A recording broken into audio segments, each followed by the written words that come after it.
जय हनुमान जी महाराज की। प्रिय भक्तों, हनुमान जी महाराज के इस महामंत्र का श्रवण करने से व जाप करने से आपका शत्रु इतना कमजोर व लाचार हो जाएगा कि आपके बारे में बुरा करना तो क्या, बुरा सोच भी नहीं पाएगा। क्योंकि प्यारे भक्तों, जिस मंत्र का आप श्रवण करने वाले हैं वह मंत्र हनुमान जी का इतना शक्तिशाली मंत्र है कि आपके शत्रु तो क्या, बल्कि इस धरती की जितनी भी बुरी व नकारात्मक शक्तियां हैं वह सब आपसे कोसों दूरियां बनाएंगी। प्रिय भक्तों, हमारे ग्रंथों में भी बताया गया है हनुमान जी महाराज कराल कलयुग में भी धरती में विराजमान रहेंगे और अपने भक्तों के कष्टों का नाश करेंगे। क्योंकि प्यारे भक्तों, इस कराल कलयुग में हर व्यक्ति एक दूसरे से जलता है, कोई किसी को आगे बढ़ता नहीं देख सकता। शत्रु हर पल आपको क्षति पहुंचाने की ताक में रहता है। इस मंत्र को पूरा श्रवण करें व जापन करें। जापन करने का आपको समय नहीं लग पा रहा है तो श्रवण ही करें। श्रवण करने मात्र से भी आपको हनुमान जी की विशेष कृपा प्राप्त हो। तो प्रिय भक्तों, आइए इस मंत्र को श्रवण करते हैं और हनुमान जी महाराज की विशेष कृपा प्राप्त करते हैं। ओम नमो हनुमते रुद्रावताराय भक्तजन्मनः कल्पनाकल्पद्रुमाय दुष्टमनोरथ स्तंभनाय प्रभंजन प्राणप्रियाय महाबल पराक्रमाय महाविपत्ति निवारणाय पुत्र पौत्र धन धान्यादि विधि संप्रदाय रामदूताय स्वाहा। ओम नमो हनुमते रुद्रावताराय भक्तजन्मनः कल्पनाकल्पद्रुमाय दुष्टमनोरथ स्तंभनाय प्रभंजन प्राणप्रियाय महाबल पराक्रमाय महाविपत्ति निवारणाय पुत्र पौत्र धन धान्यादि विधि संप्रदाय रामदूताय स्वाहा। ओम नमो हनुमते रुद्रावताराय भक्तजन्मनः कल्पनाकल्पद्रुमाय दुष्टमनोरथ स्तंभनाय प्रभंजन प्राणप्रियाय महाबल पराक्रमाय महाविपत्ति निवारणाय पुत्र पौत्र धन धान्यादि विधि संप्रदाय रामदूताय स्वाहा। ओम नमो हनुमते रुद्रावताराय भक्तजन्मनः कल्पनाकल्पद्रुमाय दुष्टमनोरथ स्तंभनाय प्रभंजन प्राणप्रियाय महाबल पराक्रमाय महाविपत्ति निवारणाय पुत्र पौत्र धन धान्यादि विधि संप्रदाय रामदूताय स्वाहा। ओम नमो हनुमते रुद्रावताराय भक्तजन्मनः कल्पनाकल्पद्रुमाय दुष्टमनोरथ स्तंभनाय प्रभंजन प्राणप्रियाय महाबल पराक्रमाय महाविपत्ति निवारणाय पुत्र पौत्र धन धान्यादि विधि संप्रदाय रामदूताय स्वाहा। ओम नमो हनुमते रुद्रावताराय भक्तजन्मनः कल्पनाकल्पद्रुमाय दुष्टमनोरथ स्तंभनाय प्रभंजन प्राणप्रियाय महाबल पराक्रमाय महाविपत्ति निवारणाय पुत्र पौत्र धन धान्यादि विधि संप्रदाय रामदूताय स्वाहा। हनुमते रुद्रावताराय भक्तजन्मनः कल्पनाकल्पद्रुमाय दुष्टमनोरथ स्तंभनाय प्रभंजन प्राणप्रियाय महाबल पराक्रमाय महाविपत्ति निवारणाय पुत्र पौत्र धन धान्यादि विधि संप्रदाय रामदूताय स्वाहा। ओम नमो हनुमते रुद्रावताराय भक्तजन्मनः कल्पनाकल्पद्रुमाय दुष्टमनोरथ स्तंभनाय प्रभंजन प्राणप्रियाय महाबल पराक्रमाय महाविपत्ति निवारणाय पुत्र पौत्र धन धान्यादि विधि संप्रदाय रामदूताय स्वाहा। ओम नमो हनुमते रुद्रावताराय भक्तजन्मनः कल्पनाकल्पद्रुमाय दुष्टमनोरथ स्तंभनाय प्रभंजन प्राणप्रियाय महाबल पराक्रमाय महाविपत्ति निवारणाय पुत्र पौत्र धन धान्यादि विधि संप्रदाय रामदूताय स्वाहा। ओम नमो हनुमते रुद्रावताराय भक्तजन्मनः कल्पनाकल्पद्रुमाय दुष्टमनोरथस्तम्भनाय प्रभञ्जन प्राणप्रियाय महाबलपराक्रमाय महाविपत्तिनिवारणाय पुत्रपौत्रधनधान्यादि विधि संप्रदाय रामदूताय स्वाहा।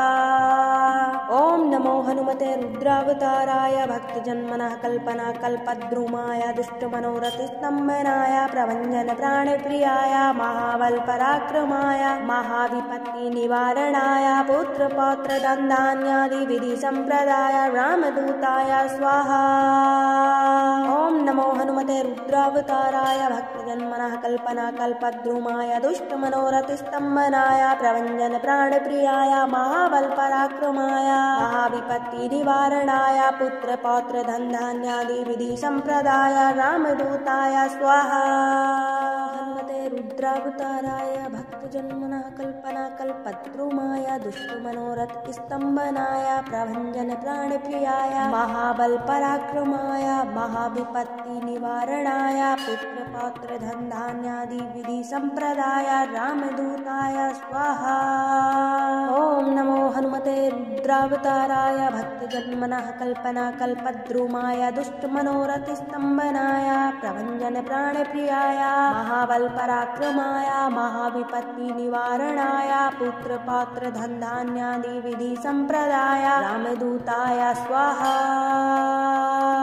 ओम नमो हनुमते रुद्रावताराय भक्तजन्मनः कल्पनाकल्पद्रुमाय दुष्टमनोरथस्तम्भनाय प्रभञ्जन प्राणप्रियाय महाबलपराक्रमाय महाविपत्तिनिवारणाय पुत्रपौत्रधनधान्यादि विधि संप्रदाय रामदूताय स्वाहा।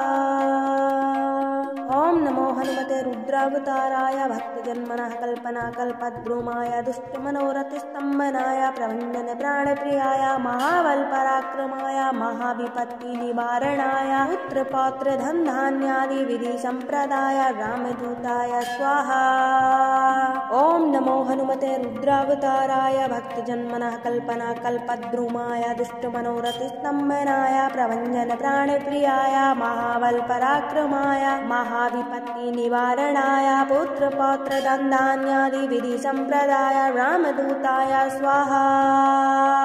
ओम नमो हनुमते रुद्रावताराय भक्तजन्मनः कल्पनाकल्पद्रुमाय दुष्टमनोरथस्तम्भनाय प्रभञ्जन प्राणप्रियाय महाबलपराक्रमाय महाविपत्तिनिवारणाय पुत्रपौत्रधनधान्यादि विधि संप्रदाय रामदूताय स्वाहा।